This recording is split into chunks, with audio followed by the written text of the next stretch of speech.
ओम शांति। सभी रूहानी फरिश्तों का, सर्व दिव्य आत्माओं का आज के इस गहरे आत्मिक चिंतन में बहुत बहुत स्वागत है। ओम शांति। आज की तारीख है 28 जनवरी 2026। आज की मुरली एक ऐसा शक्तिशाली वायदा लेके आई है, एक ऐसी प्राप्ति की बात करती है जिसे अगर हम सचमुच में धारण कर लें तो जीवन में शायद कोई और इच्छा रह ही नहीं सकती। बिल्कुल, वायदा है संपूर्ण विश्व की बादशाही का। हाँ, और हर बड़े वायदे के साथ एक शर्त भी होती है। जी, आज बाबा हमें हमारे उसी सर्वोच्च भाग्य की याद दिला रहे हैं। वो हमें सिर्फ सुखी या शांत बनाने नहीं आए हैं, नहीं, बल्कि विश्व का मालिक बनाने आए हैं। तो इसीलिए आज के हमारे इस चिंतन का विषय हम रख सकते हैं परमपिता से सर्वोत्तम प्राप्ति। बहुत सुंदर। ये विषय ही अपने आप में एक शक्तिशाली वाइब्रेशंस पैदा करता है। तो चलिए, इस सर्वोत्तम प्राप्ति की यात्रा शुरू करने से पहले 1 मिनट के लिए हम अपने असली स्वरूप और अपने उस परमपिता की याद में स्थित हो जाएं। अवश्य। जहां भी हैं आराम से बैठ जाएं, अपनी रीढ़ की हड्डी को सीधा रखें और अपना सारा ध्यान, अपनी सारी चेतना मस्तक के बीच में एकाग्र करें। मैं एक चमकता हुआ सितारा हूं, एक ज्योति बिंदु आत्मा, और मेरे ऊपर सर्वशक्तिमान मेरे प्यारे बाबा की छत्र छाया है। मैं उनकी याद की किरणों में संपूर्ण, सुरक्षित और शक्तिशाली हूं। ओम शांति। ओम शांति। बाबा ने आज मुरली की शुरुआत में ही कहा, मीठे बच्चे, मोस्ट बिलवड शिव बाबा आए हैं तुम बच्चों को विश्व का मालिक बनाने, तुम उनकी श्रीमत पर चलो। जब मैं इस पंक्ति को पढ़ती हूँ तो मेरा ध्यान मोस्ट बिलवड शब्द पर जाता है, सबसे प्यारे। ये सिर्फ एक भावनात्मक शब्द है या इसका कोई गहरा आध्यात्मिक अर्थ है? ये बहुत गहरा प्रश्न है। मोस्ट बिलवड सिर्फ एक विशेषण नहीं है, ये हमारे संबंध का आधार है। देखिए, लौकिक जीवन में हमें कई प्यारे संबंध मिलते हैं, माता पिता, मित्र, साथी। लेकिन हर संबंध में कहीं ना कहीं एक सूक्ष्म अपेक्षा होती है, एक सीमा होती है। सही बात है। केवल परमात्मा का प्रेम ही बिना शर्त, बिना सीमा और सर्व प्राप्ति कराने वाला है। वो इसीलिए मोस्ट बिलवड है क्योंकि वो हमें वो देते हैं जो कोई नहीं दे सकता। हमारे असली स्वरूप की पहचान। हाँ, और विश्व की बादशाही। उनका प्रेम हमें बांधता नहीं बल्कि सर्व बंधनों से मुक्त करता है। इसीलिए वो प्यारे से भी प्यारे हैं। और इसी प्यार की शर्त है श्रीमत।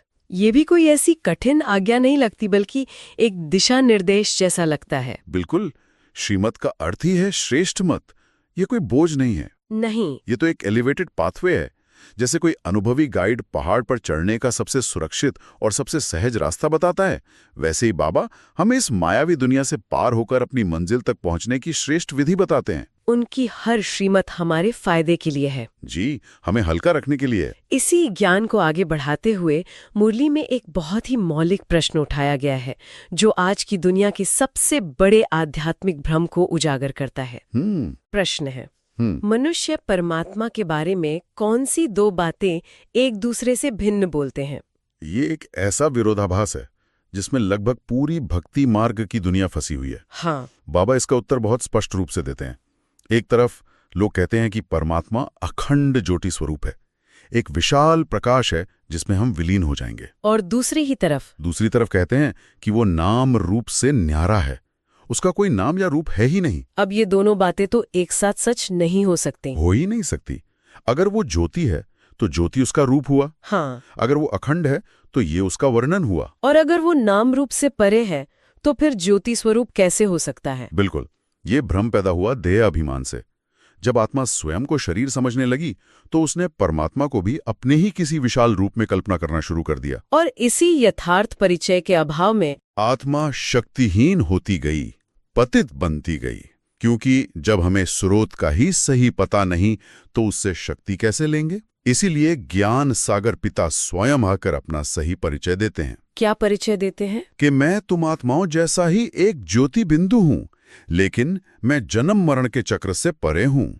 मेरा नाम शिव है, जिसका अर्थ है कल्याणकारी, और मैं परमधाम में रहता हूं। ये स्पष्टता ही शक्ति का आधार है। इसी ज्ञान के सागर में बाबा आज हमें एक गीत के माध्यम से और गहरे गोते लगवा रहे हैं।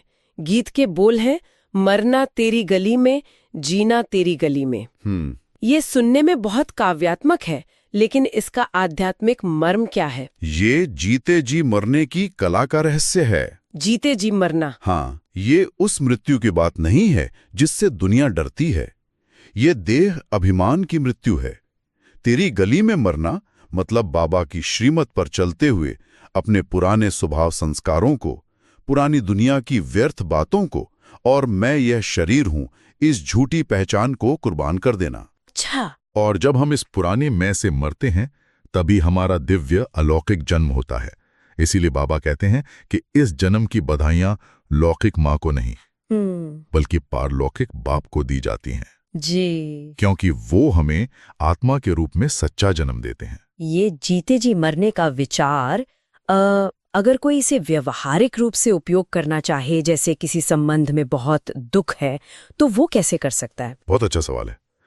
मान लीजिए किसी ने आपका अपमान किया और आपके मन में क्रोध और दुख की लहरें उठ रही हैं। जीते जी मरना का अभ्यास मतलब उस क्षण में यह याद करना कि अपमान इस शरीर का हुआ है, इन कानों ने सुना है। मैं आत्मा तो मान अपमान से परे हूं, मैं शांत स्वरूप हूं। वाह। जैसे ही आप अपनी पहचान शरीर से हटाकर आत्मा पर ले आते हैं, आप उस परिस्थिति के प्रभाव से मर जाते हैं। आप स्थिति में रहते हुए भी उससे अछूते हो जाते हैं। यही है जीना तेरी गली में। बिल्कुल। अच्छा, बाबा ने मुरली में आगे 84 जन्मों में 84 साकारी बापों का भी जिक्र किया है। ये विचार ही कितना बड़ा है। इसका मुख्य उद्देश्य क्या है? इसका उद्देश्य वैराग्य से ज्यादा विवेक जगाना है। विवेक जगाना। हाँ, बाबा हमें याद दिलाते हैं कि इस 5000 साल के चक्र में हमने 84 बार शरीर लिया और हर जन्म में एक लौकिक साकारी बाप मिला। वो सब पाठ बजाकर चले गए। हमारा असली, अविनाशी और सदाकाल का संबंध तो उस एक पारलौकिक निराकार बाप से है। हम आत्माएं असल में शांतिधाम की वासी हैं। हमारा असली घर वो है और हम उसे भूल जाते हैं। इस शारीरिक संबंध में इतना खो जाते हैं कि उस असली संबंध और असली घर को भूल जाते हैं।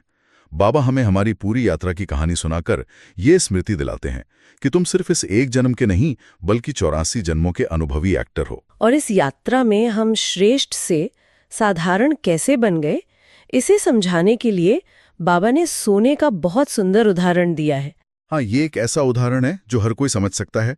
आत्मा अपने मूल स्वरूप में 24 कैरेट सोने की तरह सतो प्रधान थी। बिल्कुल शुद्ध। सतयुग में। जी, सतयुग में। फिर त्रेता युग में जैसे सोने में चांदी की मिलावट होती है, हमारी कलाएं थोड़ी कम हुई, हम 22 कैरेट बन गए। फिर द्वापर में तांबे की मिलावट हुई, हम और पतित हुए।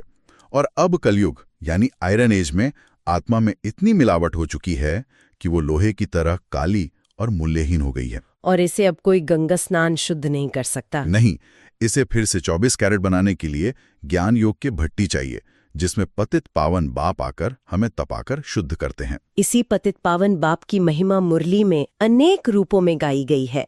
बाबा को स्वीटर स्वीटेस्ट कहा गया है। करण करावनहार, जादूगर, बबुलनाथ, रुद्र। हाँ, रुद्र।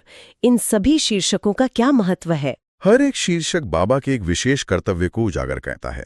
वो करण करावनहार हैं क्योंकि वो स्वयं कुछ नहीं करते बल्कि ब्रह्मा तन द्वारा स्थापना का कर्तव्य कराते हैं। अच्छा।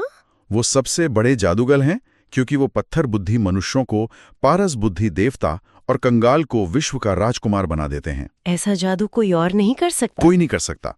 वो बबुलनाथ हैं क्योंकि वो इस कांटों के जंगल रूपी कलयुगी दुनिया को बदलकर फूलों का बगीचा स्वर्ग बना देते हैं। और रुद्र?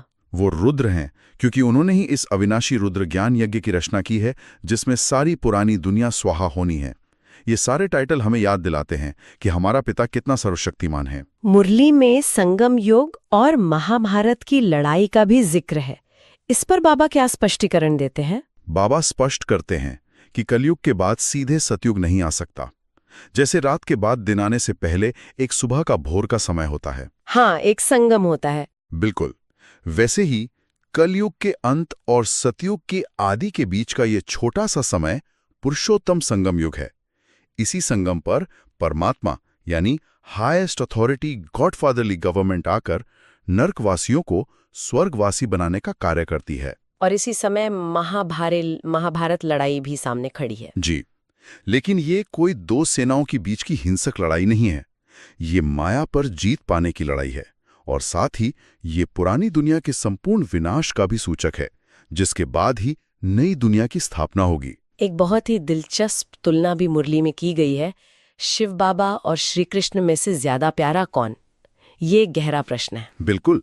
और मुरली कहती है दोनों ही मोस्ट बिलवेड हैं। श्री कृष्ण की छवि, उनकी पवित्रता, उनका विश्व मालिक का पद, ये सब आत्माओं को बहुत आकर्षित करता है। वो संपूर्ण है। वो संपूर्ण है, लेकिन सोचने वाली बात यह है कि उन्हें ऐसा संपूर्ण और विश्व का मालिक बनाया किसने? बनाने वाले रचयिता शिव बाबा ने। सही बात। तो महिमा हमेशा रचयिता की रचना से ज्यादा होती है। श्री कृष्ण तो फर्स्ट क्लास रचना है, लेकिन रचता तो शिव बाबा हैं। इसलिए सबसे प्यारे, सबसे पूज्य एक शिव बाबा ही हैं। इस सारे गहरे ज्ञान चिंतन के बाद इसे अपने जीवन में उतारने के लिए, धारणा के लिए बाबा ने आज कौन से 2 मुख्य बिंदु दिए हैं? धारणा के लिए आज का पहला सार है, फूलों के बगीचे में चलना है, इसलिए खुशबूदार फूल बनना है, किसी को भी दुख नहीं देना है। और एक पारलौकिक बाप से सर्व संबंध जोड़ने हैं। इसका व्यावहारिक अर्थ है कि हमारा हर कर्म, हर बोल सुगंध देने वाला हो। कांटा वो है जो चुभता है, जो दुख देता है। हमें ऐसा नहीं बनना। और दूसरा बिंदु? दूसरा बिंदु योग पर जोर देता है। शिव बाबा प्यारे से प्यारा है, उस एक को ही प्यार करना है। सुखदाता बाप को याद करना है। मतलब हमारी प्रीति, हमारा प्यार जो अनेक जगह बिखरा हुआ है, उसे समेटकर एक बाप में लगाना है। क्योंकि वही सच्चा और अविनाशी सुखदाता है। जी, बाकी सब संबंध और वस्तुएं अल्पकाल का सुख देकर फिर दुख का कारण बनती हैं। इन दोनों पॉइंट्स को दिन भर याद रखने के लिए हम एक सरल सा सूत्र बना सकते हैं। सुगंधित फूल बन, एक बाप से दिल लगा। बहुत ही सुंदर और सहज सूत्र है ये याद दिलाता रहेगा। अब आते हैं मुरली के उस हिस्से पर जो हमें एक विशेष गुण को धारण करने की प्रेरणा देता है। आज का वरदान बहुत शक्तिशाली है। जी। किसी की कमी, कमजोरी को न देख, अपने गुण व शक्तियों का सहयोग देने वाले मास्टर दाता भव। इसका भाव बहुत गहरा है। हमारी आदत होती है किसी की गलती या कमी को देखकर उसे लेबल कर देना, ये तो है ही ऐसा। हाँ, और फिर हम उससे किनारा कर लेते हैं। बिल्कुल। लेकिन मास्टर दाता की भावना इससे विपरीत है। उसकी शुभ भावना होती है कि मैं इसे भी बाप समान बनाऊं। वो कमी को नहीं देखता, बल्कि ये देखता है कि मैं अपनी कौन सी शक्ति से इस आत्मा को सहयोग दे सकता हूं। जैसे अगर कोई अशांत है तो उसे अपनी शांति का दान देना, अगर कोई निर्बल है तो उसे अपनी शक्ति का सहयोग देना। यह है मास्टर दाता बनना। और आज का स्लोगन भी इसी सेवा की भावना को और ऊंचा उठाता है। मनसा वाचा कर्मणा, सेवा करने वाले ही निरंतर सेवाधारी हैं। उनके हर श्वास में सेवा समाई हुई है। ये सेवा की पराकाष्ठा है। यहां सेवा कोई 8 घंटे की ड्यूटी नहीं, बल्कि 24 घंटे का स्वभाव बन जाती है। जैसे हम सांस लेना भूलते नहीं, वो सहज और निरंतर है, वैसे ही एक सच्चे सेवाधारी के हर संकल्प, हर बोल और हर कर्म से स्वतः ही विश्व का कल्याण होता रहता है। और आज का अव्यक्त इशारा भी बहुत महत्वपूर्ण है। इस अव्यक्त मास में बंधन मुक्त रह, जीवन मुक्त स्थिति का अनुभव करो। बाबा हमें याद दिला रहे हैं कि अभी विशेष अव्यक्त मास चल रहा है। इस समय का लाभ उठाने के लिए बाबा विधि बता रहे हैं। जीवन मुक्ति का अनुभव मरने के बाद नहीं, अभी और यहीं करना है। और उसकी चाबी है बंधन मुक्त बनना। बिल्कुल। सबसे पहला और सूक्ष्म बंधन है अपनी इस देह का, फिर देह के संबंध होगा। जब हम इन सूक्ष्म धागों से अपनी आत्मा को मुक्त करने का अभ्यास करते हैं, तब जीवन में रहते हुए भी एक अलौकिक जीवन मुक्त अवस्था का अनुभव स्वतः होता है। तो आज की मुरली का सार यही है कि हम सबसे प्यारे बाप, मोस्ट बिलवड शिव बाबा के बच्चे, विश्व के मालिक बनने के अपने नशे में रहें। हमें बस उनकी श्रीमत रूपी गाइडलाइन पर चलकर अपने को कांटों से फूल बनाना है और मास्टर दाता बनकर सबको सुख और शक्तियों का सहयोग देना है। बिल्कुल। और ये नशा, ये स्मृति तभी स्थायी रहेगी जब हम रोज मुरली पढ़ेंगे और उस पर गहराई से चिंतन करेंगे। ये कोई साधारण शब्द नहीं है, ये स्वयं भगवान के महावाक्य हैं। जी, ये हमारी आध्यात्मिक खुराक है। जैसे शरीर के लिए भोजन जरूरी है, वैसे ही आत्मा की शक्ति के लिए मुरली का चिंतन अनिवार्य है। बहुत ही प्रेरणादायक। चलिए इस चिंतन को और गहरा करने के लिए और आज के वरदान को अपने स्वरूप में बसाने के लिए 1 मिनट के लिए फिर से एकाग्र होते हैं। जरूर। फिर से अपनी स्थिति को एकाग्र करें। मैं आत्मा मस्तक के सिंहासन पर विराजमान एक मास्टर दाता हूं। मुझ भरपूर आत्मा से शांति की, शक्ति की, प्रेम की किरणें निकलकर चारों ओर फैल रही हैं। मैं किसी की कमी नहीं देख रहा। मुझे हर आत्मा में उसकी विशेषता और उसका अनादि स्वरूप दिखाई दे रहा है। मैं दाता का बच्चा, मास्टर दाता हूं। मैं सबको भरपूर कर रहा हूं। ओम शांति। ओम शांति।